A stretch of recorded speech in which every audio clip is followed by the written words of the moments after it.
Rai Prama Abdullah, 28 tahun, sempat berhasil mengibuli banyak orang dengan cerita kesedihannya yang dibegal saat sedang menyapu jalan.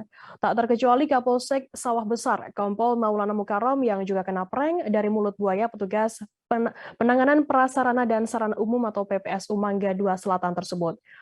Ia menjelaskan bahkan sampai empati dengan datang langsung ke rumah Rai di RW 7 Mangga 2 Selatan Sawah Besar pada Kamis 28 April lalu.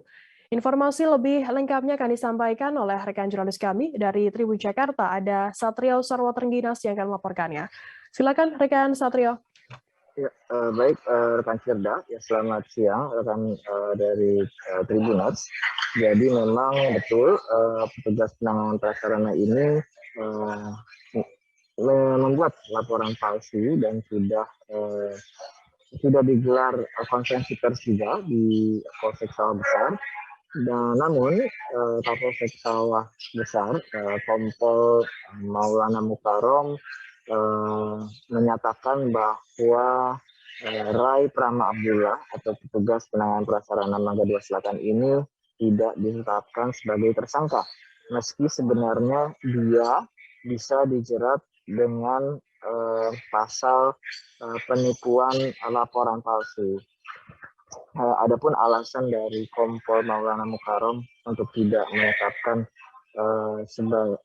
Rai sebagai tersangka itu karena berasal dari asas kemanusiaan, bahwa Rai dinilai merupakan tulang punggung keluarga dan juga dia masih memiliki anak balita yang masih harus dia hidupi begitu.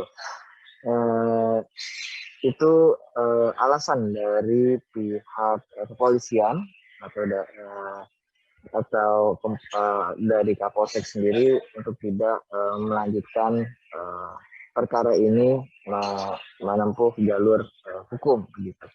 Kemudian tanggapan dari berita informasi yang saya dapatkan, informasi terkini yang saya dapatkan, tanggapan dari Lurah Mangga 2 Selatan, Agatha Bayu Putra, dari pihak kelurahan masih belum bisa memutuskan apakah Rai ini dipecat atau masih bisa diizinkan kerja menjadi petugas penanganan prasarana umum PPSU.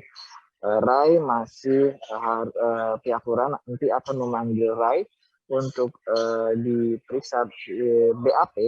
Nanti dari hasil BAP baru akan diputuskan apakah Rai ini masih boleh bekerja atau sudah dipecat begitu. Jadi tetapi pemanggilan Rai untuk diperiksa ini dari pihak kelurahan masih menunggu cuti selesai, yaitu tanggal 9 Mei nanti. Jadi pihak kelurahan masih libur atau cuti sampai tanggal 9 nanti. Jangan lupa subscribe, share, komen, dan like ya.